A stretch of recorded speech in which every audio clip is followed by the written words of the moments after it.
मला सांगा, हातातल्या फोडासारखी जपलेली बाग तोडायची वेळ आली, नेमकं कशामुळे तोडली आणि किती खर्च आला होता जर सांगा? ही बाग नाव सांगा सुरुवात. माझं नाव शरद भागवत करंजकर, मुक्काम पोस्ट कसबे तडवळे, तालुका जिल्हा धाराशिव. ही बाग लावलेली आहे 2 एकर. ह्याच्यात 700 रोपं लावलेली होती आणि ही अतिवृष्टी 2 वर्ष लगट अतिवृष्टी, त्याच्यामुळं बाग परवडत नाही आणि आज दरही कमी आलेला आहे. लावत्या वेळेस 150 रुपये 200 रुपये किलोच्या वरी भाव होता आणि आज 25 रुपये 20 रुपये भाव आहे किलोला. आणि अति पाऊस झाल्यामुळं मालाची सेटिंग व्यवस्थित होत नाही, माल लागला नाही आणि जेवढा बी काय माल लागला त्याला दर बी नाही मिळाला. त्याच्यामुळे ही तोडायची वेळ आलेली आहे. लेकरासारखी जपली होती की तुम्ही? जपले म्हणजे 6 वर्ष झालं की रोप लावल्यापासून त्याला तळहातातल्या फोडासारखं रोप जपलेलं होतं. त्यावेळेस आज एवढी मोठी झालेली होती झाड व्यवस्थित, त्याची कटिंग ही ती व्यवस्थित करून 6 वर्ष जोपासलेली बाग पण परवडून गेली म्हणून आज तोडायची वेळ आलेली आहे. काय वाटत होतं कुऱ्हाड चालवताना त्या झाडावर? वाईट वाटत होतं की 6 वर्ष एवढं जोपासलेलं ह्याला सुरुवातीला सारखं पाणी दे, खाद दे, डोस दे आणि आज हे तोडायची वेळ आलेली आहे. 2 वर्ष लगत पाऊस झाला, अतिवृष्टीमुळं बाग परवडली नाही, त्याच्यामुळे तोडायची वेळ आली.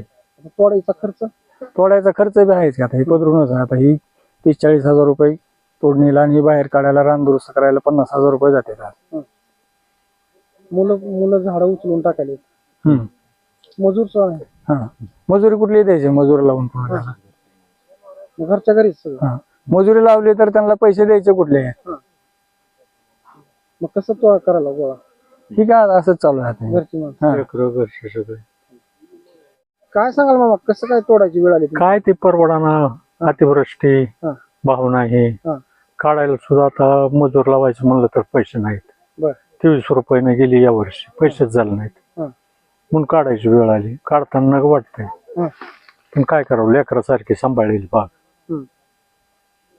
घरच्या घरी सगळं चालू आहे, लेकरं बाळ सगळे उचलते. कुटुंब राहायला तुम्ही? हो, काय करावं, मजूर लावायचं तर त्याला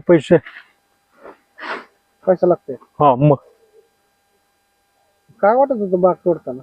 काय वाटताना तोडू वाटत नाही पण नाविलाज 2 एकर क्षेत्र पडून राहिलं. किती झाड होती? 700 झाडं होती. काय झालं त्याचं? मग किती उत्पन्न मिळालं आता? कशाचं उत्पन्न बरोबर सुद्धा नाही. त्याला ठिबक मल्चिंग करून लावलेली झाडं सगळं फेल गेलं. खर्च किती केला होता? खर्च बराच होत होता, खर्चाच काही टिप्पण नाही, पण सारखं चालूच होतं. खतं घालायची ड्रीप मधून सारखं चालूच होतं. 700 झाडाला 50 रुपयाचं रोप आणलं होतं. हा, 50 रुपयाचं रोप आणलं होतं गोरमळ्याहून, आणून लावलं होतं. अपेक्षा होती होईल काहीतरी, पण ते काय नाही झालं.